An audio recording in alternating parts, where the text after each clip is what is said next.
Hey everybody, Sean here. Before this episode starts, I just wanted to let y'all know Joe got sick, so we are moving things around. I forget whether we announced this or not on the last episode, but we're going to release it this week instead. Stephen Cognetti, the director of Hell House LLC and all of the Hell House movies, joins us. It's an awesome interview for Found Footage Month, so enjoy, and we'll be back next week with Paranormal Activity 2. I'm so excited. Bye. Enjoy. He's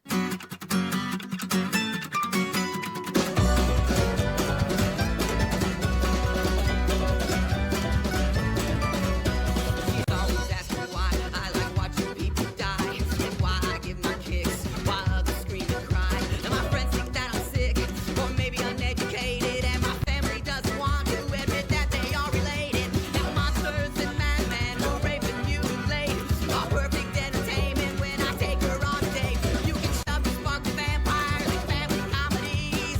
Give me blood and beast and boobs and fake the triple B's. Don't ask me why, 'cause I don't know.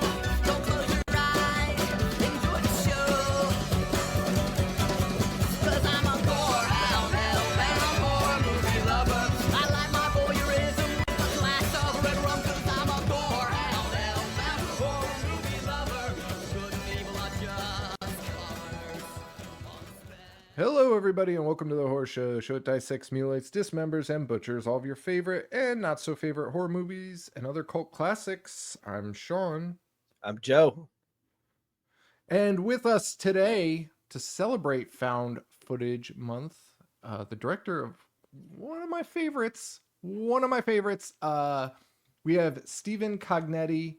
I did not ask if that's the exact pronunciation. I think I got it though. Yeah, The director of all of the Hell Houses and the upcoming movie 825 Forest Road. Or is Hell House, the next Hell House, coming out before then? yeah, that's a good question. It's kind of like a race to see which one will come out first. The 825 movie we filmed back in, it's a long time ago. It's 2021 is when we filmed that. Oh, wow. But it's been one of those movies that's just forever in post. And then I finally found a distribution home. So that should come out in 25. Obviously, Hell House will come out in 25. So I don't know which one's going to be first. Oh, that's gonna be interesting. Does so Hell House, the new one, it's Lineage. Yeah. Is that gonna be so I'm gonna jump around here. Yeah. 825 Forest Road is a narrative. You stepped out of the found footage stuff, right? Yeah, so that was the first thing I did after the third Hell House, Lake of Fire. That was in 19 it came out, wow. and in 21 we did 825. Okay. Yeah, Okay. that And was narrative, not found footage, and then Origins was in 23. That was that was found footage, and this last one, Lineage, is not found footage. It's traditional narrative. that's where I was going with this. So Yeah. that's super interesting. What was that shift like going from found footage to lineage or lineage? Yeah, I know what you mean. Narrative. Found footage to narrative. Yeah. It was awesome. I've wanted to do it every time I've written a subsequent draft of a Hell House script since the original. Every new story, I always said like, "Oh, this should be narrative, not found footage," because it's just like there's lots of story, and I don't like found footage storytelling because it's really tough to always justify why is there a camera here recording this conversation. So I had been waiting to do it, but every time I'd write a draft and be like, I'll never be able to do this narratively. Shooting wise, not found footage. But this last one, I was like, I have no desire to make another found footage film, but I really want to tell the story. So the only way this story is ever going to happen is if I can do it in the traditional narrative way, or else I just probably wouldn't have done it because I just tapped out with found footage. I was like, obviously I love it. I love found footage, and we are in the month of found footage, which is great. But for me making, I've already made 4 of them, and I was like, this is enough, and I kind of want to get back to traditional filmmaking, and also the story I wanted to tell was going to fit it much better. So I think it was just going to work out much better the scares are going to be better, the story was going to be better because it was not found footage. And it's like, trying to make a movie with tell a story with one hand or even both hands tied behind your back, because it's just you're so locked into that first camera mode, first person perspective, that it's just like, it's not fun. It's like, I want to have a scare here, but then I was like, well, why is that character recording it? And it takes the fun out of it after 4 films of doing that, Sure.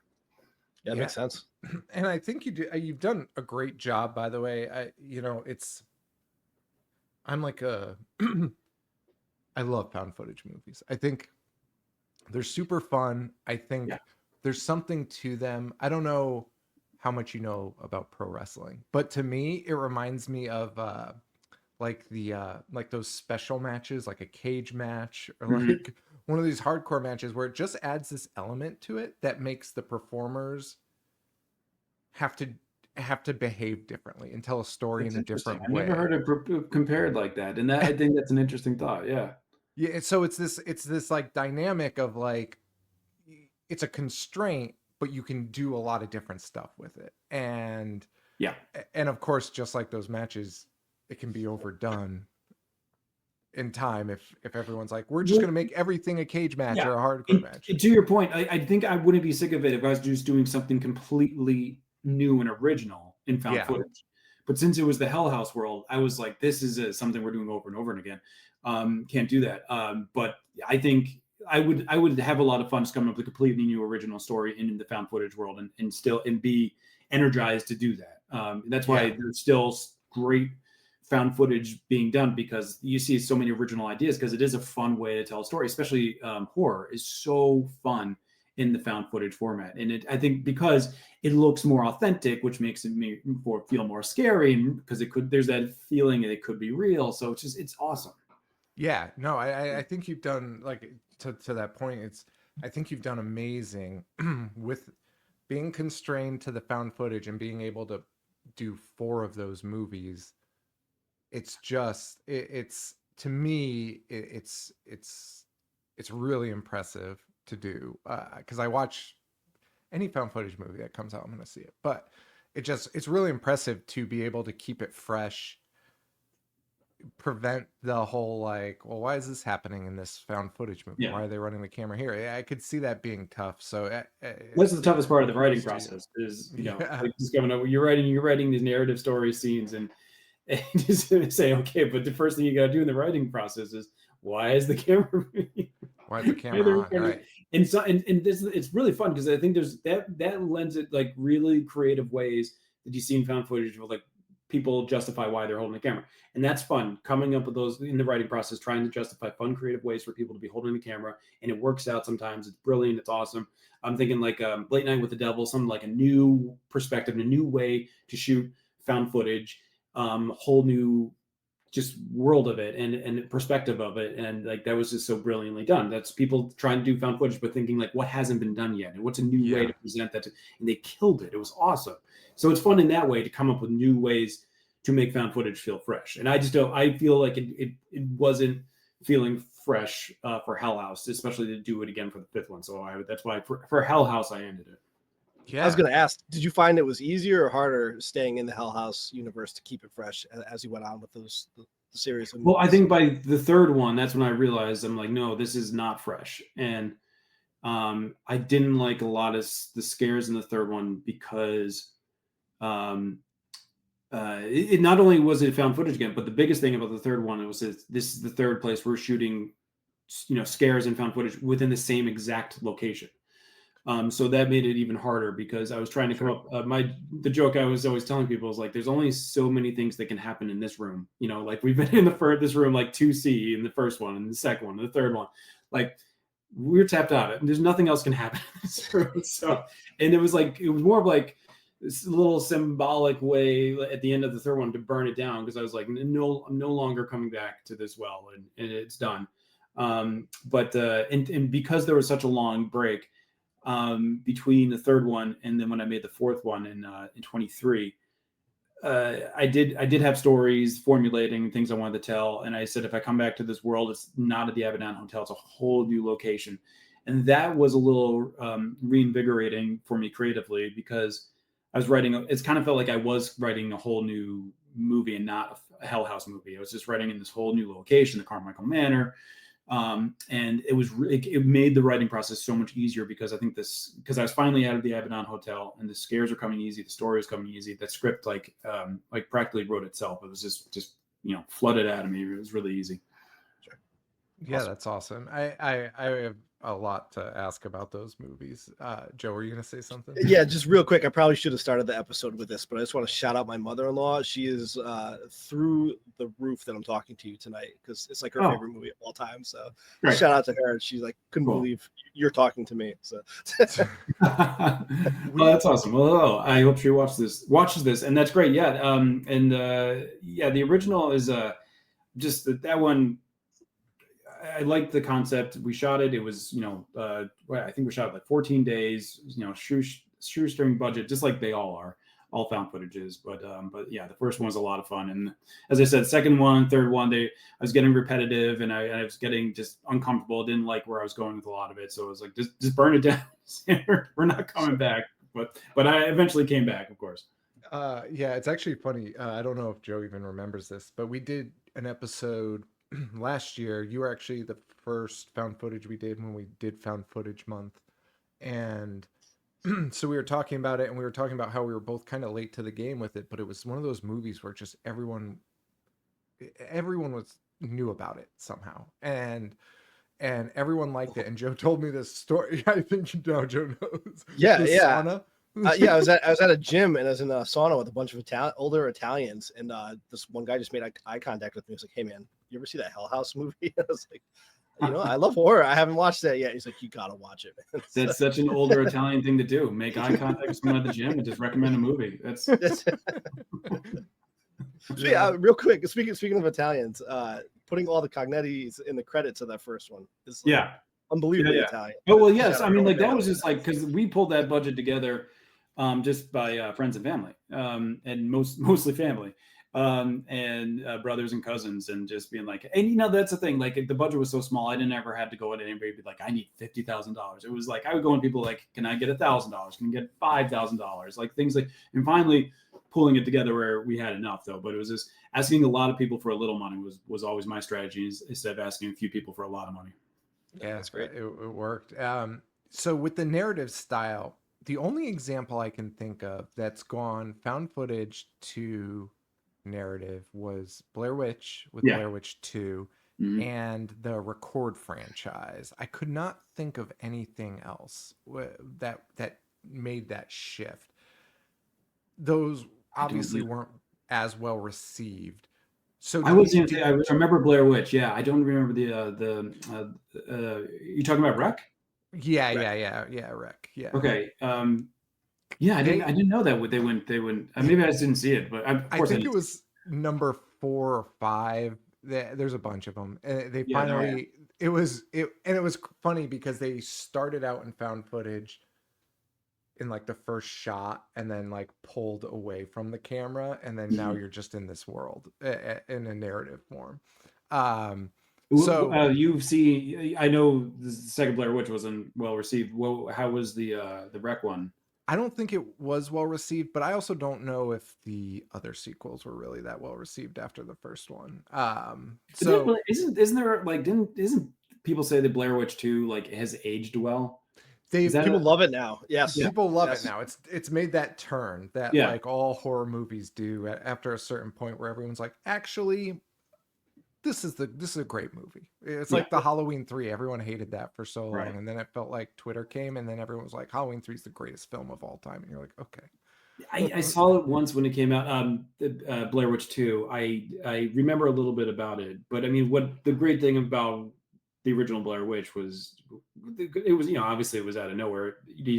But they scared you with the unknown, and they did it so well, and you never really saw anything.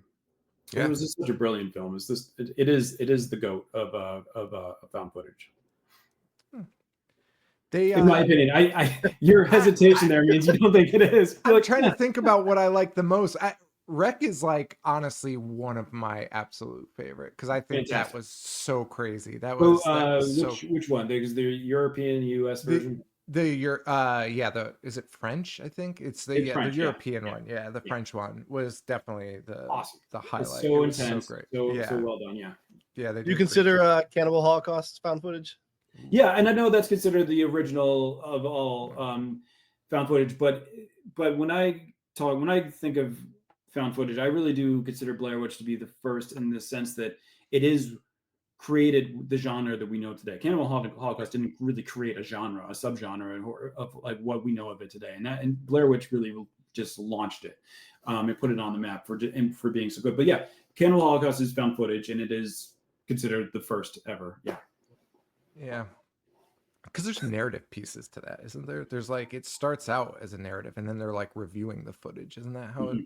Right. Yeah. Yep. Yeah, it's exactly. It's right. Yeah. Then so I guess, yeah, in that sense, is that like a mix? You do, I mean, is it I guess so. Yeah.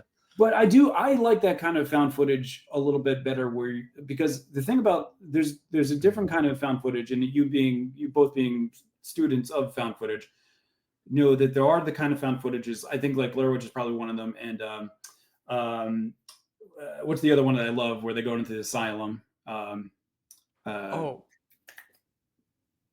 you talking about that Ghost Hunter one? Yeah, the Ghost Hunter one. What Grave Encounter? Grave Encounters? Yeah.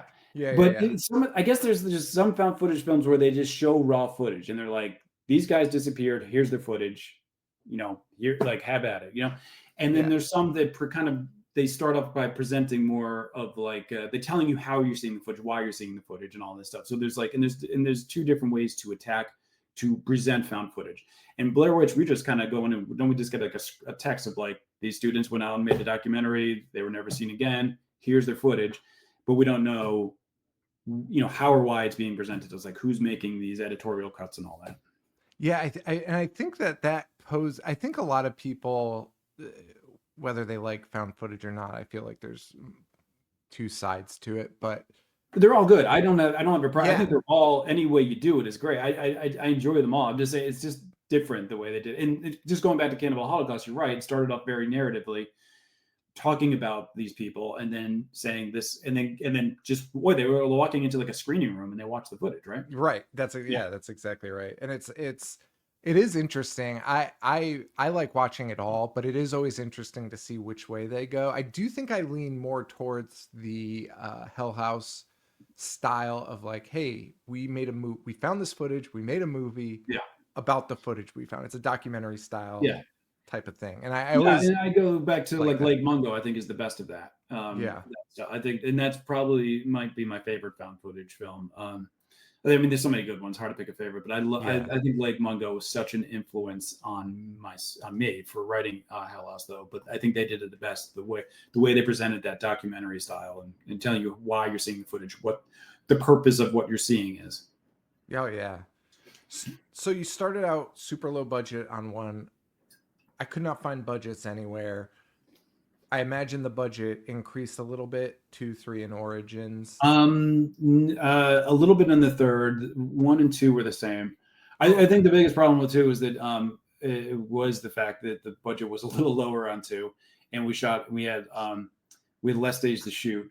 A lot went wrong too. So, really? And then the third one, I had a little bit more of a budget on that, not much, just like I think like an extra like 10,000 or something like that. And then the fourth one was probably the biggest budget of all of them. And then this last fifth one, a little bit bigger of a budget, but the problem with the fifth one, and not the problem with the fifth one, I'm very excited about the fifth one. Maybe the challenge with the fifth one is that I was switching from found footage to narrative style while not having that level of budget go up to support that. So you're kind of still trying to make a found footage, you make a narrative film on a found footage budget, which was, it ended up not being a problem. Like because I just work with great people. Everyone knows what to do. Everyone's really good at what they do. The crew kicked ass. The actors were really good. I've worked with some actors were repeat actors, so I know their abilities. We were ahead of schedule. And it was awesome. So it turned out not to be a problem, even though going into it, I was like, it's tough to make a feature narrative with this budget, but it worked out. That's great. Yeah, 14 days we shot him too. Wow. So with those budgets, what was did things get easier because you're also adding experience? So you're adding experience. The budget's not really going up. What got easier and harder in production over the course of those first 3 and 4 movies, I guess? Yeah. What made me think about it was the casting, because to me it just felt, I don't want to say there's a leap because I like everyone that you've had in the movies, but it just felt casting like was getting increasingly better in each one, and where I was like, oh, I like these actors are like really good, like, so that's when I was like, I wonder if that got easier to like find people to do it because it was an established franchise, and then I just thought about that concept of like, well, I wonder what if that got easier, or if it was just as difficult as it went along. Well, the original one was probably the toughest to cast, just because we are complete unknowns at that time, and just to find that group of 5 was a long process of bringing people in over. Like, it's just seeing people for days, looking at so many actors, and seeing them in person too. So it's like, the old style casting where you're just in this room and people are, next, come in. Yeah. There's a lot of that for the original, but I think we settled on that group, and they, obviously they're the best. Everyone's favorite of the franchise is that original 5. They crushed it. But it is a little easier to both hire on the crew side and the talent actor side when you're a little bit more of a known entity, obviously. But I still don't even think by 2 or 3 we were even really Hell House was that well known at all, and because the whole franchise has been something just very slow to find an audience, and which is fine, and that's what I like about we got digital releases, where back in the day, if you were kind of like direct to video or something, like didn't get a theatrical, that was like a sign that, like, it was a horrible film. But I think I love that was the negative connotation about it. But today it's great to have these outlets like Amazon Prime and iTunes and everything like that. And it's because it just helps you find an audience. And you don't need a theatrical distribution today. So, but the other side of that is that it will take time to grow an audience. And so I just think it took a long time. And I think just by the time we were making Origins, the 4th one, that I think it was when Hell House was kind of known to, whoever I reached out to either, be work on the crew or actor wide, they had heard of it, or were able to quickly find out a lot about it, enough that they wanted to be a part of it. So that only worked out to help us at our advantage by the 4th one. But 1, 2, and 3 was just kind of still small, and it is still small compared to other film franchises. It's small, but big enough that it was easier to cast and crew up. So speaking of the direct to video thing, so I was, all of the Hell Houses were exclusive to Shudder. Is that accurate? No, 2, 3, and 4 were. The original was not. Okay. And the original found its it came out first on Amazon Instant and iTunes, and surprisingly did very well for us. And it started gaining some steam. And then when it went to Prime, Prime is a really good place for films to go, because if you can find an audience on Prime, and Prime is so big, like everybody has Prime, that it's a big audience there, and so it's like you can spread by word of mouth the best on Prime. And then it became a little bit better known by then. It caught Shudder's attention. They brought it onto their platform, but it was the original I'm talking about, but it wasn't an original to Shudder. And then I think what happened is that I think it did very well on Shudder. It's to the point where they when I said I was going to do the second one and the third one, and they made them Shudder exclusives after that. Oh, that's interesting. Yeah, so because that's what I was going to ask, was how does that happen? It's a good fit, but that was pretty early in Shudder's. It was, yeah, time, and that's so cool, because when they reached out to me, well, they didn't actually reach out to me. They reached out to the digital distributor of Hell House, which is Terror Films. So when I made the original, Terror Films was the distributor for the film. They put it on all the platforms, iTunes, Amazon, and like that. So I've had a relationship with Terror Films ever since the beginning, and they're great. And Shudder reached out to Terror Films saying, "Hey, we'd like to bring this onto our platform." And I had known each other at the time, so that to me was like a huge I'm like, yes, let's do it. Like, that's awesome. And to this day, I'm just still flattered that they want to be partners with us, because Shudder is awesome. They just do so much great, and their original stuff's great. All the movies, the content they bring in is amazing. And for Hell House to be a part of that, to this day, I'm just always just flattered by, and it's great. And so obviously they're going to do the original. This latest Hell House is an original. It's going to be released in October on Shudder as well. That's great. What was it like seeing that reaction ramp up, going from the Amazon Instant, then onto Shudder, and then seeing that huge fan base, kind of build from there? What was it like? Yeah, like what was your initial reaction to it? Did you get to see cool. it? That sucked, man. I was like, oh man, people are watching it. Damn it! I was trying to hide this. No, it was no. Honestly, it was awesome. It's the greatest thing for a filmmaker to find an audience, because it's the hardest thing to do. Especially when you're low budget, no marketing, anything like that. Don't have theatrical. To find an audience is the hardest thing to do, and because there's just a sea of movies out there, especially found footage. There's so many, and horror is a very saturated genre, especially on the digital release side. So to gain an audience was really just okay, that's awesome. That's but also was a validation that the scares worked, because I didn't know if the scares were going to work. I wrote the scares that I like to see, and I'm like, this is what I like to see. I don't know if that's going to translate into people taking the time to rent it, check it out, watch it, and liking it. But the fact that people were starting reaching out to me and saying, like, hey, saw your movie, it was really scary and everything. I was like, oh, that's awesome. That's no one's ever reached out to me on Twitter before, or Facebook or whatever. And then those messages started going more and more. And it's just so humbling and awesome that other people like that style of not only just found footage, but just like the style of scares, like non-jump scares, kind of like subtle stuff, background stuff, creepy stuff, more so than booze. So that was just like, oh, I want to do more of this, because there is an audience for that.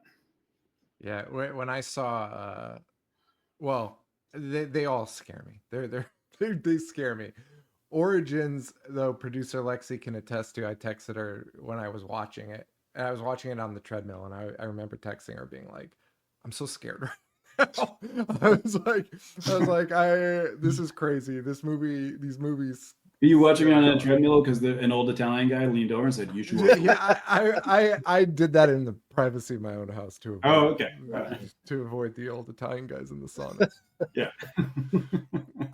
So found footage to me is sort of like this last bastion of creating a subversive, dirtier movie. I feel like today everything seems so polished and has a particular look, and I think in order to sell something that looks grimier or a little bit dirtier, it feels like found footage is almost the only way to like kind of sneak that in. And Hell House obviously does an amazing job at making it feel authentic and grounded and subversive. That was one of the comments I said when we reviewed it last year. Talked about it last year, was I was like, oh, it reminds me of those movies you saw as a kid where you feel like you shouldn't be watching it, or like if you were like a little bit younger, like if we were in elementary school or middle school, I felt like that would be a movie where people would be like, no, that's real. My dad told me that was real. And that's really how it like played out for me. And I was watching it, and when I watched it, I was just like, oh my God, like that's what it brought me back to, was those moments where it was like, no, that's not real. And it's like, and then you watch it and you're like, oh my God, could this be real? So I think you did an amazing job at that. What's the hardest way of creating that realism though? Because it really has, I would say honestly, all of them really have an element where you're like, oh yeah, this kind of hits in a way where it's like you could put yourself in that position, which is crazy because Yeah. Well, it's kind of a I kind of feel like the original and the fourth one are similar, and I wrote the fourth one to really get back to the roots of the original one, kind of like following that mold a little bit. But I feel like in those two specifically, um, I think, I mean, it starts with the cast. It starts with the actors, and I love the cast in all four of them. But I was really in the fourth one just lucky to land, Bridget and Destiny, who play Margot and Rebecca, and James, who plays Chase, Bridget's brother. But those three were just they carried the film. They just seemed very authentic, and I think that any found footage you have to seem very authentic, and that just makes it more real. When your actors don't feel like actors, they feel authentic. That I think that really lets you get immersed into the story and into the realism of it all. And I think that's what's fun about found footage, and that starts with the acting. If the acting is good, you can believe it, and then you can let the rest take over from there. And then after that, you hope once you like these characters, you believe these characters, the scares will come after that. But I think it starts with them in front of the camera. And then from there, because I don't think the scares work if you don't like the acting or anything like that, then the scares aren't going to work. So I think it all starts with the acting. Yeah. I agree with that. I'm like thinking of certain scenes in these movies. They're so good. One of the things is like the pacing that you have is, to me, is awesome. There's like a make or break of how and when you decide to show the monsters or entities, whatever the movie is, versus keeping it hidden to build up this suspense. Your pacing is just, I think it's awesome. The thing that stood out in the first one, and even in all the other ones, like in the fourth one too, I just rewatched it today actually. You're not afraid to be like, hey, we're gonna show you this thing, whatever it may be, usually clown. We're gonna show it to you like pretty quick. We're gonna let you know like this thing's out and about right now. And I think that's excellent. And is that something you're thinking about when you're making these? Is like pacing or anything? Yeah, I think pacing, I think that just comes natural. I don't think it's something. I mean, I think when I'm writing, you don't want to show something too much, too little. I like setting things up to have them pay off later, just introducing ideas. Like, I guess you could say, if we're talking about the fourth one, we see those new clowns locked away in the storage closet. They're not doing anything. They're just there. But their presence kind of gives us a chill. And that's the whole point. Like in that first act, you want to just have moments that give you a little chill, but you're setting things up. You want it to just kind of slowly build. You don't want to overdo it too early. So I guess in that pace, it is on purpose to set it up that way, to have it be like a slow rise up a hill. I like slowly doing things. If you like the pacing, great. I know there's some people that say, God, this is so slow. But slow burns, I guess they call them. I like to take my time, and just let the chills rise after a while. But yeah, then what do we see? We see shadows moving in the hallway. And right. That's the scene I'm thinking of. Yeah. But we never see them. But it's just what we were scared by, what we're not seeing in that scene. And it's daylight too. And there's another thing. It's like writing a lot of scares that happen in the daytime into Origins was different and fun. Just like, what can we do in daylight? Yeah. Can it still be scary? And that was another thing where I'm kind of like, I don't know. Hopefully it's scary. So we'll try it. But it ended up working out. I like that scare a lot. I was really happy with that scare. Was actually not supposed to be that way, but because it's supposed to be a scare that happened in Chase's bathroom. But the way the room looked and the way it was set up and where the shower was and everything, nothing worked out that way. So I had to change the scare up. I'm like, well, and then when I was scouting out the Carmichael Manor, I realized that it has this awesome hallway. I just want to use this hallway for anything I can, and the shadows and everything like that. So so I had to change that scare at the last minute. But it's something, what I always wanted to happen is something to happen to Chase during the daytime while the girls were away. Just as he's going to be the first one that gets a spook. And what is it going to be? Is it going to be something, but it can't be too much. What's the thing? You want to walk the line, because you never want to scare where it's not believable that they stay there. right? But it's like, but something that's going to scare them enough that they're going to like look at the footage and be like, what the hell is this? Look at this. But like, okay, but we're not running yet. Okay. Yeah. So what is that line? And some people, and a lot of people say, you can watch all 4 of them and say, there's so many moments where it said, no way, I would be out of there. But there's no way they would have stayed. And that's debatable. I get that.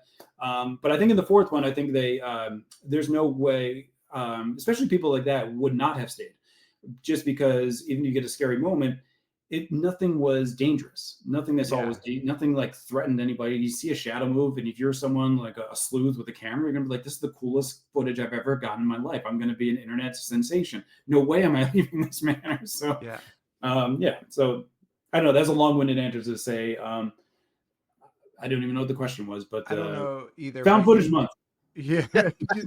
I don't even know what we were talking about, but you picked that was the exact scare I was like talking about, was that shadow. It creeps me out every single time. Like, it bugs me out. I hate it. I'm so glad you say that, because I didn't know if that was going to work. And when we shot and when we were shooting it, I was like, oh, it's actually, the shadow's looking good. James is crushing his performance.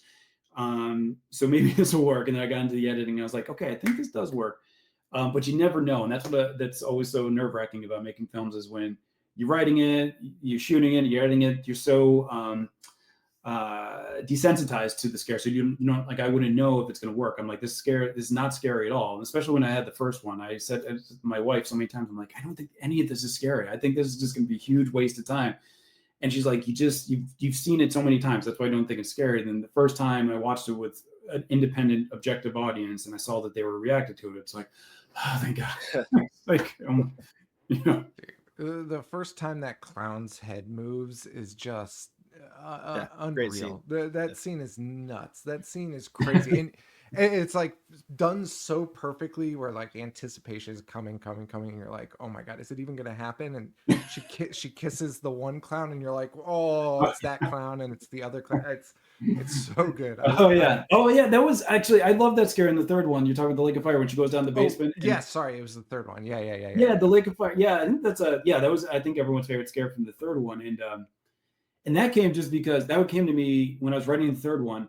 Back when we were doing the original, we'd all the actors and crew, like, whenever we were packing up for the night and leaving, going back to our own hotel, and the Abaddon hotel would be dark and nobody would be in there, we're pulling away. Like, someone had said to one of our production managers, said like how much money would you get to like go back into that place by yourself, go down in the basement and just sit amongst the clowns? Would you do that? And she was like, I would never, even if you paid me like $1,000, I wouldn't even go into the hotel at all, let alone to the basement. So I just kind of wrote that conversation we had as a filmmaking group into the Insomnia cast, having that same, like, go down in the basement, daring each other to do that, and they go and kiss the clown. And so it was fun, just because that was the only scare, and I think all of Hell House is where it's like, it was born out of like real conversation amongst us making the film. Kind of like, in a way, it's like, found footage within found footage kind of way. Oh, I loved that. That was like one of my favorite moments. Yeah, there was Bridget Abrams, who she was fantastic in Hell House 3. I mean, the Hell House 3 cast, I love all. They're so funny, such a good group. But she did such a great job with that scare. But she's also the sister of Paul from the original Hell House. Oh wow, that's interesting. Yeah, that's pretty cool. And that's why, like, she had auditioned for it, and Paula said, like, hey, have you seen my sister's audition yet? And I was like, oh, I didn't even know. I didn't even put it together. And I was like, yes, she was like one of the best. And yes, I have seen it. I didn't even put it together myself. That's awesome. Yeah. You said that you had drew inspiration from The Exorcist and the TV show Lost in terms of the subtle clues, the hints that they'd put throughout. I know your answer to this might be just no, but are there any hidden Easter eggs that you feel like the audiences haven't picked up on yet in the Hell House trilogy? Any subtle clues that you put out there that nobody's talked about? There might be a few. The one that probably comes to mind the most is because it's the most recent. I think, I don't even know if you call it an Easter egg, but it's something hidden in the footage. Is in the beginning of the 4th one, we see that 80s newscaster guy talking, and he's like, the Carmichael Manor is where murders happen. there's static in there, and within the static, if you pause it at the right time, you'll see the Hell House clown standing outside the Carmichael's parents' room. And I thought, I was like, oh, this is easy, everyone's gonna see it. And then it was like nobody's ever mentioned it or done anything, sent a freeze frame about, like, so I'm like, it's like, I don't know, like, was just not land, like people saw it, they're like, this is stupid, or did people just not see it? So I don't know. Yeah, and so I had rewatched all of them actually last year when we did the first one, and then I just rewatched them again a little bit more passively for the interview. The seamlessness and what you've integrated into each story, was this all planned, or were you? I think about this interview a lot, and it was with who's the guy that did Breaking Bad? Vince Gilligan. Vince Gilligan. Right. I listened to an interview with him where they were talking. It was after the series had ended, and they were like, "Well, you must have had this all planned out from beginning to end when you started it." And he's like, in Hollywood, you don't know if you're going to get a second season, let alone a fifth, right. sixth season. He's like, so I literally just planned season by season, and that's what we did. And so I was watching these, and I was wondering if you had plans, because the way you intertwined going the fair, the carnival that happens, like the way you interjected those into, I think the carnival starts in 2 or 3. The carnival is mentioned, and I was like, oh shit, like, and then that's built into the fourth pretty heavily and intertwines another story, and I was like, was this planned, like, or were you just like, okay, now we have this carnival element, I can do something with this? I think the fair was mentioned it very briefly in the original, in a newspaper article. You see flash up on the screen, and then brought up. But the way I write is where I like to introduce a lot of side pieces that you never know if they're going to be significant or not, and then as the story progresses, I guess I can decide how much of it I want to tackle and bring back around. So if you but I guess there's a little bit of Vince Gilligan in what I say, is like, you do write movie to movie, but I do think there was a broader story there. It wasn't specified. Like I kind of knew where there's going with the Abaddon Hotel, the Carmichaels, not specifically the Carmichaels, but I just knew there was going to be connections to the clown and the Tully and the cult. But I just didn't know the specifics of it yet until I actually sat down and started writing the script. So I guess there is like kind of like a loose idea of everything, and you don't really get into the specifics of the nitty gritty, the who is who, until you actually sit down and do that. And so I could say just like, and what Vince Gilligan said is true for me. When I made the original, you never know if you're going to be able to make a sequel. So I wouldn't have gotten into those specifics until I knew I was going to make a sequel and sat down to write the script.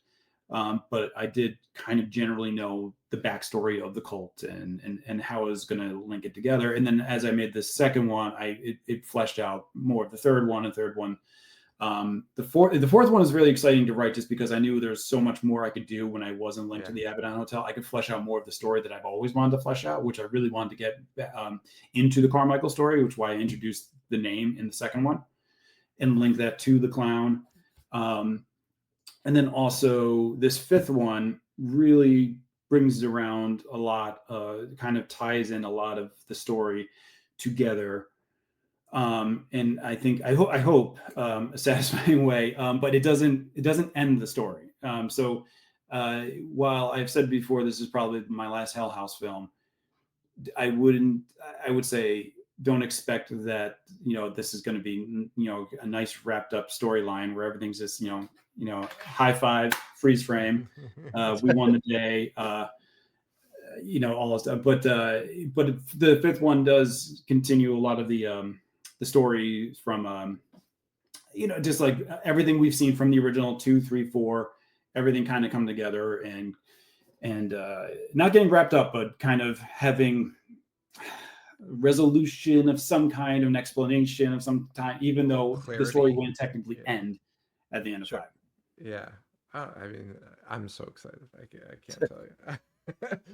Yeah, I mean, I just finished my cut a couple of weeks ago of it, and I'm super excited for this, just because it's a different kind of Hell House. It's fresh, and that's that's the one thing I was always worried about doing something else, is just repetitive and not and just, and that's where I was afraid I was going. And I said, like, after 3, I was like, this is getting repetitive. I got to do something completely different.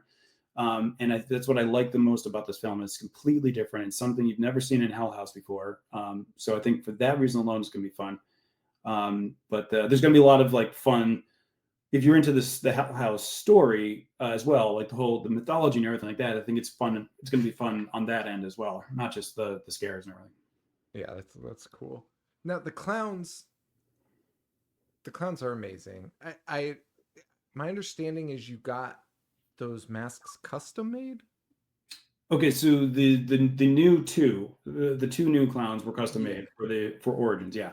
Oh, okay. The original was a series of happy accidents, I guess, but I tried to get that custom made. The original, I had an artist make the concept art for it. It was beautiful. I loved it. It looked great. I sent it to a mask maker. They're like, I got you. Like 2 days before we filmed, he calls me up. He's like, dude, I'm not going to make it. I'm not going to send you a mask. My basement flooded. All my projects were wiped out. I'm like, all right. Well, we're screwed, So, but Angie, who owns the Waldorf estate where we filmed the Abaddon Hotel, she was able to find a mask that had like a blank enough canvas that where our makeup artist could take that mask and then apply my concept art, like what I had written, and like make it kind of like resemble remotely what we wanted. And I feel that worked out a lot better because that mask that she found and we repurposed, I guess you would say, just had more wear and tear and weathered to it that I think added a little edge to it, where if I had gotten a brand new silicone mask, maybe, custom made, maybe wouldn't have had that wear and tear. So it might have been, so I just kind of feel like that worked out at the end for the original. And then we went to a mask maker, a professional one, for the 4th one to make the new 2 masks. And they crushed it. That was House of Masks. They're awesome. Yeah. Those are so cool.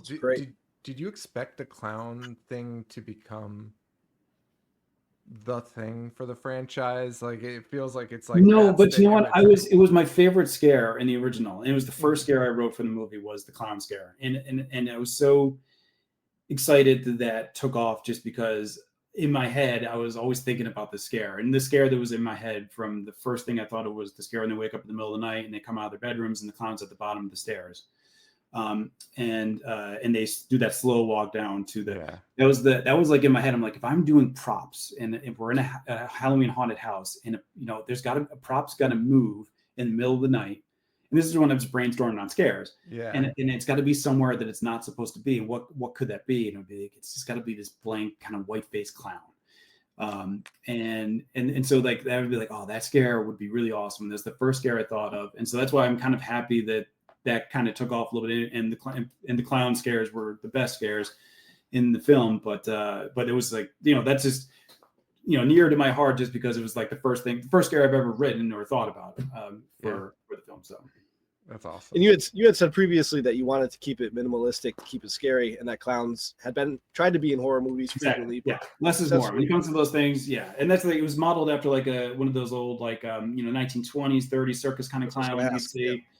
And not something you see more like in the 80s at a kid's birthday party with the frizzy hair, and something like very minimalistic and expressionless, and just, and I think that's just creepier. And the fact that, especially in the original, you didn't see it move at all. It's just like it always moved off camera. It's just always where it wasn't supposed to be. And so that's why, and that's again, just going by the minimalist thing. Less is more. Once it starts chasing you around with a knife, then it becomes less scary. But when it's just where it's not supposed to be, then I feel it's unsettling. Yes. I was always going for unsettling. That's what I was always going for. I agree with that. Yeah. What would you say was the most memorable moment or unexpected challenge that you had during filming of these series? Well, because filming movies is always tough. Unexpected moment. they're I can't even think of anything. It's just the making of all 5 of these are just a blur right now. But I guess I'm very happy with the way a lot of the first. Actually, I can tell you the funny thing about the first one was that the Sarah's death scene was that was terrible when we shot it. It looked awful, and we had to reshoot that, and it turned out so much better. But the original way we shot it was. Paul was just going to stab Sarah, and she was going to put the camera down, run. She's like, Paul, let's get out of here. And he's like, ha, and stabs her. And it was just looked awful. Like the blood squib in her mouth, it was like the wrong color. It came out like green, and nothing about it. It looked awful. So we were filming Alien tonight. We're like, all right, we're going to come back and we're going to reshoot this, but we'll figure out another way to kill Sarah. And it was both Danny Bellini, who plays Alex, and Gore, who plays Paul, were thinking about it over the next couple of days, and they come to me and they're like, hey, when we get a chance to reshoot that death scene, why don't I just smash her over the face with the camera? And he's like, I've been holding the camera the whole time. Isn't that just a great way for me to start using it as a weapon, just bash her over the face? And I said, that's a fantastic idea. And we reshot it. And I loved it. And they did such a good job. And Sarah's face is all gnarly. But what I loved about that moment is when we were smashing her face with the camera, I put in some glitches, and I was able to put in those glitch flashback moments too. And I love playing with glitches, and where you get these the glitch is having a trouble with the hard drive and the camera or the tape or whatever, and it's showing moments from before. So I thought it was a cool way to kill Sarah. And that just happened just because it was just an awful long night of shooting. That was just that footage. I think I burned and never talk about again. But we were coming off such a high because the night before we just shot the disaster scene where the chaos, where everyone's running around. There's 100 extras. We had the ambulances, the fire trucks. We were coming off a high because that footage looked awesome. I'm like, we are rolling. This is awesome. That I'm so happy with how that came out. Nobody got hurt, which I was so scared about. Is why I was holding the camera in all those scenes, because I had pillows stuffed up into my arm because I was going to be falling all over the place. But then everyone's riding high-fiving each other. This is going great. And then we shoot Sarah's death scene. We're like, this is fucking awful. Sorry, this is awful. And this looks terrible, but thankfully we got saved, and it was a good idea by Danny and Gore to how we're going to kill Sarah. Love it. Yeah, this is like a side story. It's not an unexpected whatever the question was. It's just that's good. Thank you. So going back to the clown, a bald clown is maybe one of the scariest things that I can think about. Now that I've seen Hell House, it's like, oh, the bald one is that's the move. That's the scary ass clown. Do you have? There's Pennywise. Do you have any other underrated horror clowns or clown movies that you like to see? That's another one. You guys with these hard hitting questions, putting me on the spot. We got the clown movies. I don't know. I mean, yeah, Pennywise. There's that. Obviously, Terrifier clown is obviously the king right now. He's up but nothing under the radar. I kind of feel like there wasn't any good, especially on the spookies, on the paranormal side, clowns, and that's why I thought this might work. It's just because clowns haven't been scary in a while. Back when we did this back in 2014 is when we shot the original, but nothing for me under the radar. Do you guys have anything under the radar? Damn, putting it back on us. Yeah, we're like, and then we're like, I didn't know if maybe you had an answer for it, and you're maybe seeing if I was going to say what you guys were thinking, or I know I was just thinking about it. The clown thing. You got the poltergeist clown. That's a doll though. Mm-hmm. But that's all right. I don't know. I always feel like clowns sort of take me out of it usually. Well, that's the thing. It depends on what the clown is doing and what it looks like. You could be completely taken out of it. Yeah. I'd probably. Did you see Eli Roth's clown movie? I think it was the same year that 2014. I think it was just called Clown. Yeah. where clowns were a mythical being called cloynes. I must have. And they were monsters. They were monsters. Hey, guess what? Oh, and there's another movie that came out around Hell House time, not House's October Bill, which I love. And I spoke to those guys recently, and I told them how mad I was because I love their title so much, and I'm like, damn it, you guys have House's October Bill is like the most brilliant title in the world. But there's another, not around the time, maybe it was more recent, like 2016, 17, 18, where there's a clown on the cover for the poster, but it's like Fun House or something. It's like Fun House. Is it called Fun House? Is that what it is? That's the 80s one though. No, yeah, but there's one recent. There's a new one. It's called Haunt. I know what you're talking about. Haunt. That's Haunt. Yes. Okay. Haunt. Yeah. So that was good. I don't know. Your clowns are up there. I guess maybe what we're saying is there's not enough clowns, or maybe because I just can't think of too many. Well, maybe that's a good thing that it's not an oversaturated boogeyman. But sure. I can't think of anything. The Eli Roth one. I'm sorry, I just have to talk about this for a minute because I'm just remembering the plot, which is the guy puts on a clown nose that he found in a chest, an ancient chest. He puts it on, and he can't take it off. He's turning it. He's transforming. He's transforming into an evil clown. Oh, yeah. Wow. Who hasn't seen that scenario played out in their life? So it's happened to one too many people I know. On the topic of newer movies, like that we're just talking about, are there any classic or modern horror films that influenced you while creating the series? No, really the biggest influence for stylized I was going for was Lake Mungo. So that's the most recent. Okay. Makeup effects wise and scares, I wanted to tailor the little girl in Paul's bedroom after Linda Blair Exorcist. And then, and as you said, you brought up before, Lost is just is a influence just because I love the way they implement the Easter eggs, things that you can catch on second viewings, pieces of dialogue here and there. Not actually like the sci-fi aspect of the show, but just the way they introduce mysteries that you don't really know anything about at the time, but might pay off later on. So I just love how they did that in Lost. So I kind of tried to do that in my very low budget, low scale way, kind of trying to resemble that kind of plot line where things are mentioned, you don't know what it means, but it'll pay off maybe in a movie or two or something. Sure. Remakes.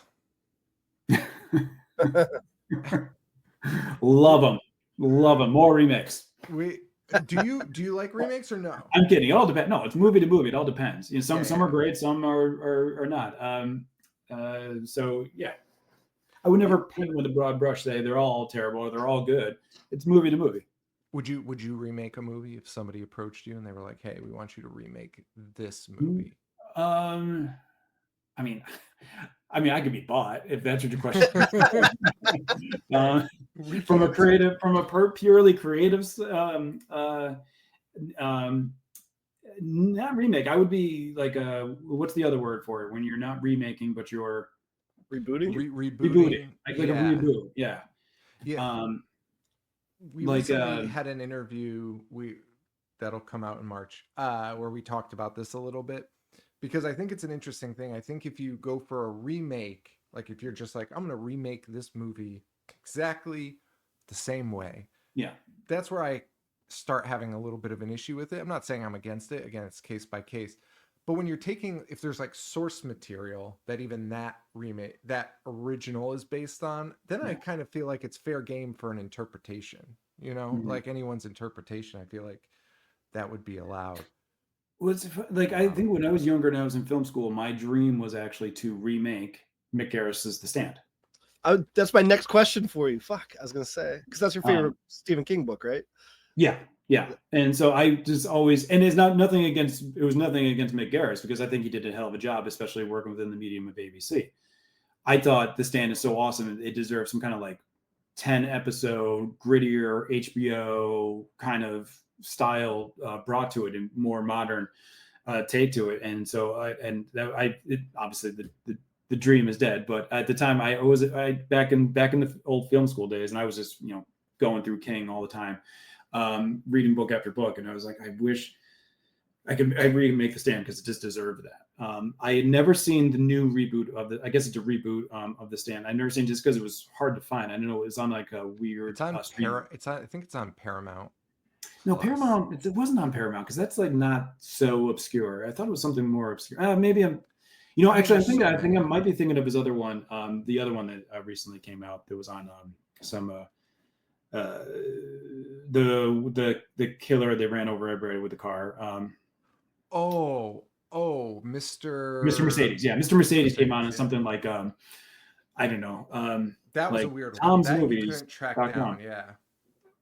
But anyways, by the way, another great novel. But that was so. I guess if someone came to me and said, "Would you remake The Stand?" I would say yes, absolutely. But it had already recently been remade, so therefore, I think that dream is dead. Who would you cast as Randall Flagg? That's good. It's a good question. I think they were onto the right idea with who they cast in the reboot. What's his name? Skarsgård. Skarsgård. Yeah, I thought that was he was so good. I watched it. It's fine. It's fine. But from what I saw of him, he looked great. He looked Randall Flagg. He looked exactly from what King had said in the book. I like the original one as well. I forget the actor's name though, but I thought he was fantastic, Randall Flagg. Yeah, no, Skarsgård was so good, and he had a little more size to him than the original, so there was just a little bit more. Yeah. How did the new one end? Did the new one have that epilogue that the novel has? So Stephen King wrote a new ending for it. Okay. So I can't remember it, but I do know he specifically got involved and was like, I'm going to rewrite this ending, and changed it a lot. But they did the whole Las Vegas thing. Trash Can Man, I feel like I loved the Stand miniseries as a kid. Who was the guy that played the originals? Do a Trash Can Man? Yeah, he's a well-known actor. He's been in a lot of stuff. I don't know the name though, but yeah, I want to say it's Peter something. Oh no, Matt Freer. Okay. But he was, to me, he's like always Trash Can Man, and then in the new one, it was the guy that plays the Flash, and it's Ezra Miller. Yeah, and I was like, I don't know. I don't know about this, but I did like Randall Flagg a lot in it. But yeah, that's cool. No, I thought that was a good. That's a good question. Who would you cast? And I think that's a casting that they nailed in the even though I didn't see it, just seeing a couple clips and pictures of him, he looks the part very well. Yeah, absolutely. Right. Oh, and then my other dream was to do not a remake, but a new Exorcist movie. But Mike Flanagan snatched that from me. Yeah. It was I'm kidding. I can think of no one better to have gotten that. I'm now very excited for that franchise because it's in Flanagan's hands because he's the best. So not a fan of Believer, I take it. Is that what it's called? Believer? Exorcist? Was that the series? Oh no, that was the recent movie with it was you can be. This is a safe space. No, I think it's a tough thing to remake because it's got a formula to it that everyone kind of knows what's going on now. So it needs a new, fresh kind of thing happening, which I think Flanagan will do. I think in Green's Exorcist, I think that was a clever twist and something fun to do. But some of the performances and stuff like that, there's a few things in there that I think were problematic. But overall, it was a well-made film. Yeah, my issue with it was just it leaned into they did Halloween movies, right? And so I think they did a lot of like fan service stuff there where it was like, remember this person, and which is fine, like that's fine. And I think if there's a franchise to do it with, it's Halloween because so many people like it and it's got such a big base. To me, doing that with The Exorcist just felt bizarre. It just felt really weird to be like, hey, remember her? And it's like, yeah, Yeah. of course we remember. Like, there's one of them. Like, the main character. Yeah. yeah, like you don't need to write her into this. You don't need to write the mom into this. And it just felt a little weird for that. But that's right, because I think Flanagan's such a good writer. Obviously, he's a great director too. I think we're going to get some kind of fresh, new perspective, and not just exactly. And done very well, and done very in a terrifying way as well. But it's also just like a good story, characters you can get behind, people you like, and not just rehashing old characters. That's and that's what the original Exorcist is about. It's a family kind of drama before it's a horror, Yes. and you kind of get into these characters first in the family dynamic, and then it evolves into something horror, but something more horrific though. But on the Exorcist front, I think that Fox series that came out, the Exorcist series, is so unsung. It was so good. It was terrifying for being network television horror. I thought it was absolutely brilliant, and not enough people talk about it. I never watched it. I feel like the horror TV genre should, and I know there's a lot more restrictions on it. I just feel like they need to up their game. I feel like they just start out a little slow. The new Creep tapes. Did you watch that by any chance? No, I haven't. Pretty solid. It's a pretty fun concept. Yeah. And Mark Duplass going back in to just do these 30-minute bite size, and which works because we know in Creep he's like collecting all the tapes, and he's got tapes for every person and stuff. So the Creep tapes is this concept of like, oh, here's like my 30-minute tape of this guy or this guy, and it worked out really well. I thought it was really well done, and because it's a new story every episode, it just kicks. It just there's no like, okay, we're gonna build up this story and you're right. Some can get like that where you're doing a lot of build to the detriment when you're trying to get into a series, and I think it's a problem today, especially with series, because you have such a limited attention span of the audience. You have to hook them quickly. And I feel that's a detriment to sometimes with series, because you're like, it's a 10 episode series, and you tell people, and so you hear someone telling you about the series, you're like, it doesn't get good till the 4th episode, but trust me, you got to hang in there for it, the audience doesn't want to hear that. They're like, no, I'm out. Like I'm checking my phone. Now, me personally, I will always give it, because I love slow burns, but I know that it's so hard for a lot of audience members to get into slow burns in series, because it might take the 3rd or 4th episode before things start ramping up. In those first 2 episodes are a lot of introductory stuff, slow burning stuff I love, but my wife will be asleep. So yeah, it's tough sometimes. But I know you're not. I've heard that from several people who told me about the Creep tapes. That's totally awesome.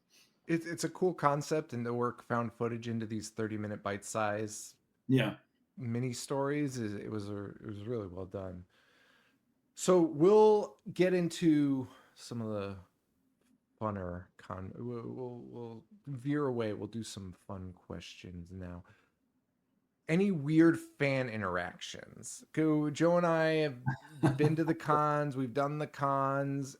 We've seen some weird interactions with people. The 80s horror actresses, the 80s scream queens, getting guys walking up to them with like naked photos of them, being like, "Hey, will you sign this?" And you're like, "What the fuck is happening?" I don't think they have access to those photos of you, but what do you have? No, it was really weird when someone gave me a naked photo of me, and I was like, I didn't know what part of my body I was supposed to sign.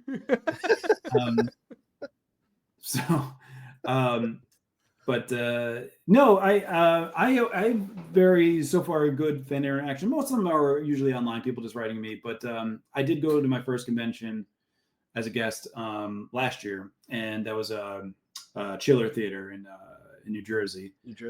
Yeah, and it was so much fun. I was sitting next to a bunch of scream queens from the 80s, 90s.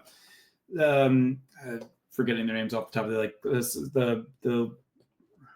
1980 class of 1984.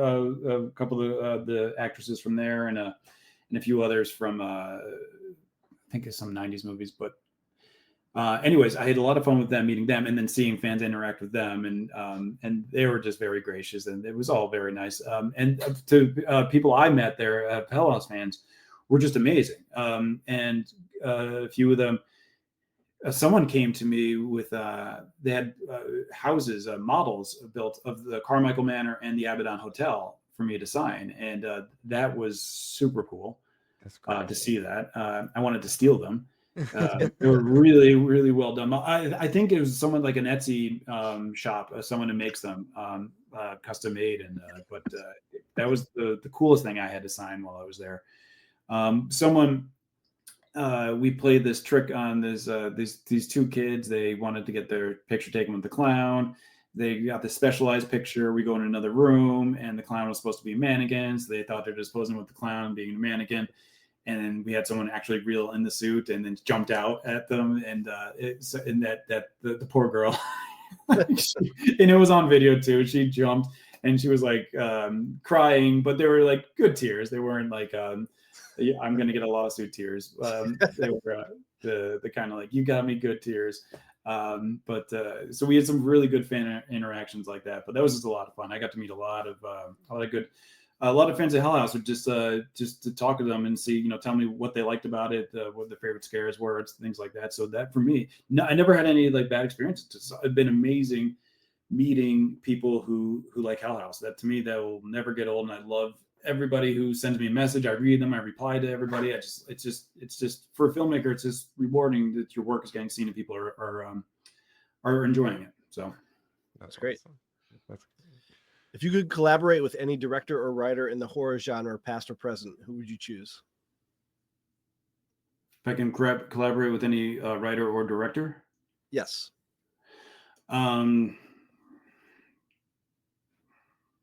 That's a crazy question. Because I don't like co-writing or co-directing. So you mean like, would I be how would our collaboration work? Like, would we be like, however you wanted? Let's just say whatever you felt more comfortable. I would say obviously I would just love to work with Stephen King and him give me the blessing to go ahead and make The Stand again, and I'd say thank you, and then telling him that he can write, we'll collaborate on the scripts. There you go. Did all that. No, I just like, because I've gotten offers, like people have reached out to me like, hey, we should collaborate and stuff like that. And for me, I'm just always like, when I write, I'm just in the zone. I don't like outside influences. I don't like running ideas by people. I like just writing what's in my head, not having to talk it out with anybody, just sitting in my own world and writing it, and not. So I never really actually thought about that. But the collaboration is a lot of fun. I collaborate with the people I work with. The cinematographer, the actors, obviously, producer and stuff like that. We all collaborate while we're making the films. But when I'm actually just writing and directing, it's just like, it's kind of like being in my own world. Makes sense. Yeah. So I was just thinking, is there a worse answer I can give you for that? It's fine, man. Yeah, that's totally fine. And I always think it's interesting, the directors. So I feel like so often, or maybe it was just because I was younger when I started getting into movies, I think I just assumed if you directed it, you wrote it, because I didn't read, so I would never read the writer. But I always think it's interesting, people that direct other people's writing. I always think that's it's so tough. And it's the whole thing. It's like, some people are writer directors, some people are just directors. Like Spielberg's just a director. Yeah. And James Cameron has never directed anything he hasn't written himself. So things like that. So. And I would find it weird. I think Spielberg is, hands down, I think he's the best director there is, because I think the way he brings things to life, visually, he's amazing, but he doesn't write any of it. So it's like a different, like how he gets into that world is different for me. Like I don't know if I would be able to take someone else's script and then immerse myself into it. And so where I know it inside out, the way to shoot it. But obviously it's done because there's so many directors that just are so successful directing other people's scripts. For me, I liked being so inside of a story that like I only like to direct something that's like was born from my own head, and I know everything inside out, every frame of it inside out, because I wrote every word of it. Maybe that's just like, it just becomes easier makes directing easier, and I think it does. Obviously, it makes directing easier when you know it's your story. But that is a fascinating thing, the difference between directors, the ones that write and the ones that don't, and how their processes are different. But I don't think there's someone better at coverage in the world than Spielberg. I think that's a great answer. Producer Lexi will love to hear that answer. She's big Spielberg gal. What's not to like? Everything you watch, and I just showed my kids for the first time. They're too young to watch it. I showed them War of the Worlds at 6 and 8, and I know I'm a terrible parent, but they loved it. But I'm just trying to say, I'm like, this is Steven Spielberg. I know we're just brushing the surface of what you guys are gonna. I haven't showed you Jaws yet. Have they seen E.T.? Yeah. Oh, yeah. Of course, they love E.T. Yeah. Jurassic Park, obviously, and I have not shown them Duel, but I will at some point. And probably Saving Private Ryan, Schindler's List will probably be a little later. Yeah, sure. Well, honestly, I would put War of the Worlds in terms of age appropriateness in front of Hook.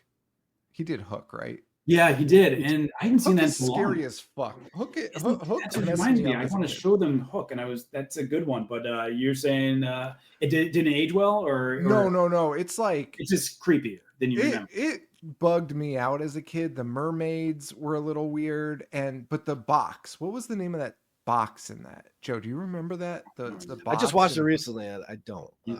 Oh my god. The box. Yeah, if you just watched it recently, doesn't remember. I'm not going to remember from 25 years ago. It's the Boo box, and they throw that guy in it in the beginning, and it's like this torture device where they throw. I think there's like scorpions in it and stuff, and your brain is just like. As a kid, I was like, "This is horrifying." It is horrifying. And and Glenn Close as the guy in that is something else. She plays She got the beard, yeah. She got the beard. It's such a weird move, but anyway, speed round. Oh boy, late at night. None of my answers are gonna be quick because speed round. And you can't do this late at night speed. You gotta slow it down now. So yeah, I mean, just it's not speed at all. Okay, actually, so this kind of lead into something I wanted to. I was going to pitch that when we were talking about remakes. Yeah. Found footage version of Friday the 13th. I think it works. No, but that's been talked about for a while, right? Has it? I've heard that. No, I mean, not me, obviously, but I just heard people talking about Friday the 13th has been tried to be rebooted. Rebotted. Look it up. That's the right way to say it. For a while, right? People have been talking about that for a while, right? I guess there's like a rights issue. There's a rights issue, right? Going on, but I know that someone had brought. Not someone, some random guy, Joe XX925 on Twitter said. I mean, like a writer of some. Really? It would look. It would be a great franchise to try in the found footage world. I think it would be really cool. That getting a couple of retweets and a lot of mentions. But again, I think as we were talking about, circling back to found footage is fun when it's done a new way, in an interesting way, and in an old franchise going the opposite way. Narrative to found footage, I don't think is anything that's ever happened. That would be, that's fun. That's something that hasn't happened before, right? So we're talking about found footage movies that they then went narrative, but to do the reverse of that, Friday the 13th turning found footage, that'd be interesting. We reminded Cloverfield is a franchise that started off found footage, went to narrative. That's right. 10 Cloverfield Lane was crazy. Yeah. Oh yeah, it's awesome. Yeah, that's awesome. Yeah. Yeah, John Goodman's the best. That is good. All right, speed round. Want me to kick it off, or you can kick it off? Yeah.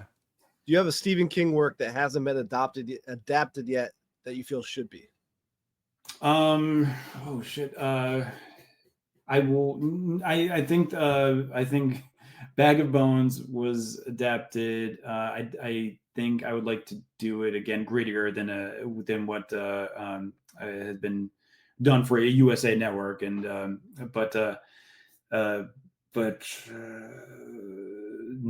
I can't think.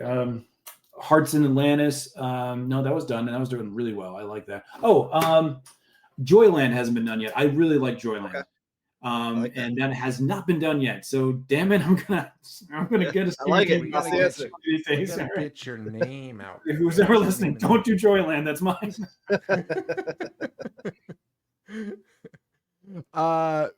Let's see.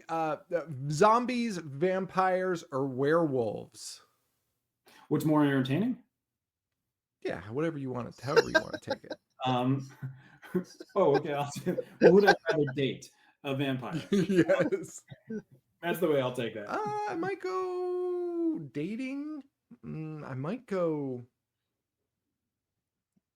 werewolf. Might get a little weird with it. Okay. I mean, with the moon is full. Joe, who are you dating? Joe? Probably a vampire, man. Pretty romantic. Yeah, right, because they're kind of always very like they're hot. romantic. Like vampires are hot. Yeah. See, The that's guys what are hot, I want the to see girls are hot. something weird. I want to see something weird. You know, they're what's his name from Twilight? I mean, he's gorgeous. Yeah, That's true. Tom Cruise and Brad Pitt, they were good looking vampires. I know I'm just naming guys now. I mean, I'm sure there's a few female attractive vampires too. Count Orlok. Yeah. Yeah. Total Count stuff. Orlok's a look. The zombie too. You'd have to put in like a little. How fresh are we talking? You know. You don't want one of those. Yeah, you're not choosing. I think. I mean, it's just after just a few days that's gonna, you know, it's not gonna last. That relationship's not gonna last long. All right, Joe, you got one?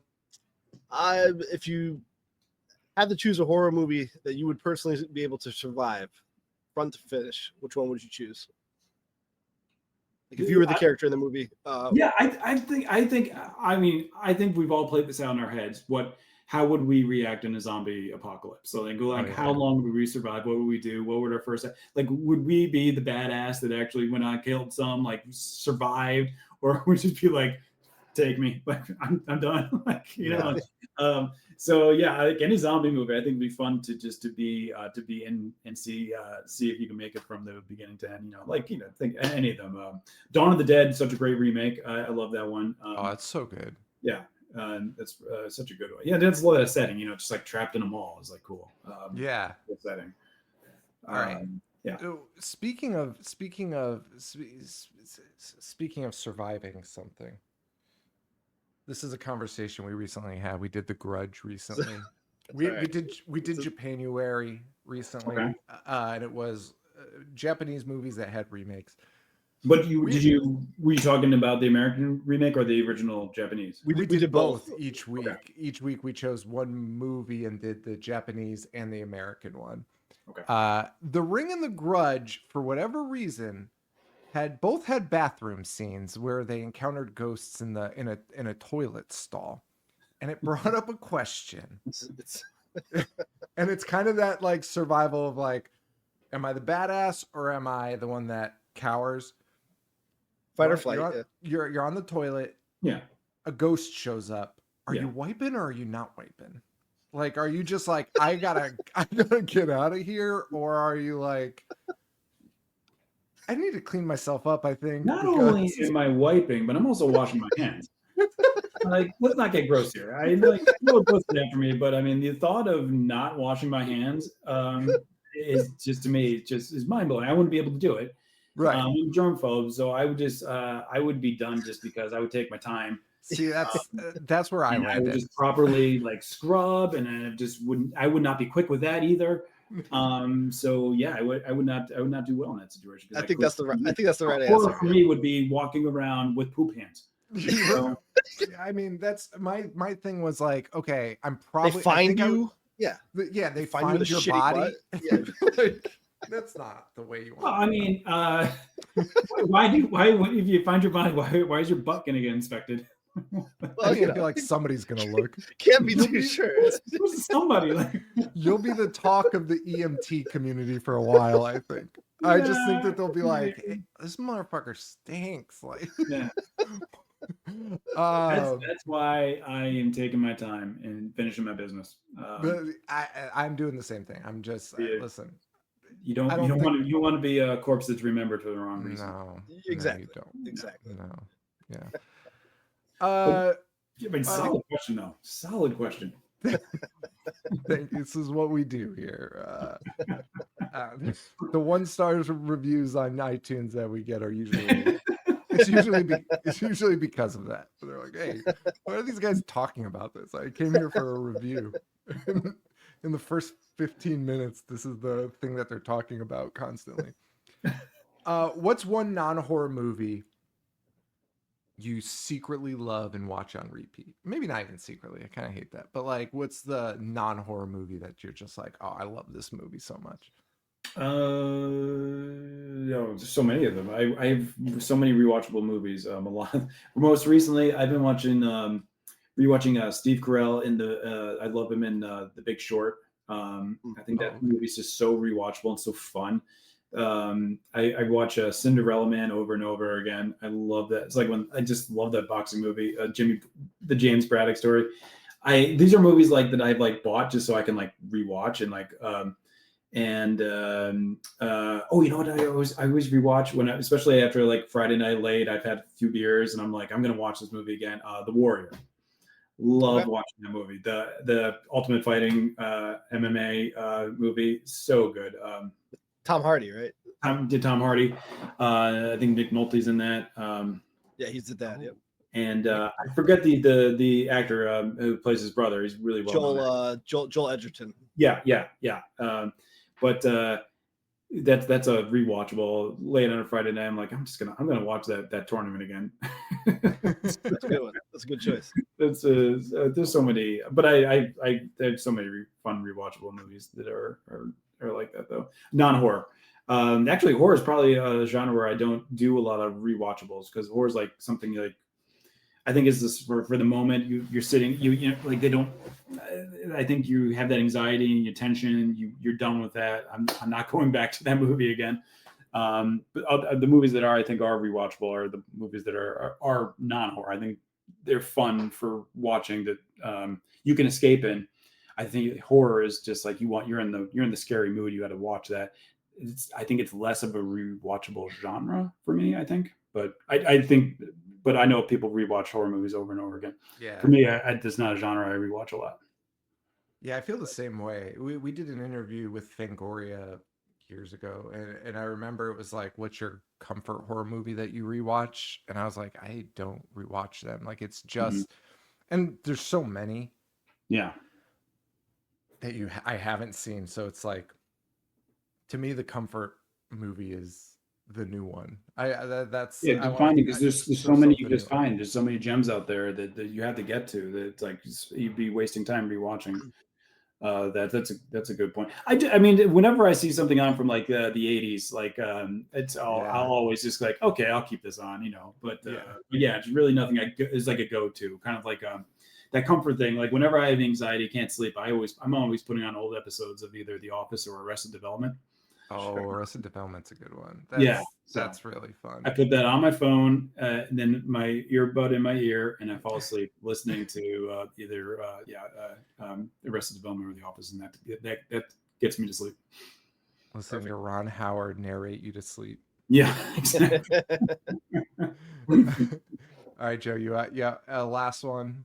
I think that was 5, man. Oh, all right. There we go. We're done. There. Awesome. Well, Stephen, thank you so much for joining us. I really appreciate it. When you do promotion for these new movies coming out, please feel free to reach out to us. We'd love to have you on again. We could talk about the new stuff because I love them. I think they're amazing. Thank you. I'm obsessed with found footage. It's a problem. And I think it's a good problem. You're definitely one of the best. I can't off the top of my head think of somebody where I'd be like, yeah, they're doing the found footage thing right. So I think you're there. So very I love nice. everything. No, thanks for checking out the movies, and thanks for reaching out to do this, guys. It was a lot of fun. It was those rapid fire questions I thought were gonna do me in, but I kept my cool. I feel. Yeah, you did great. You did great. Yeah. My heart rate went up a little bit with the poop question, but well, as it should.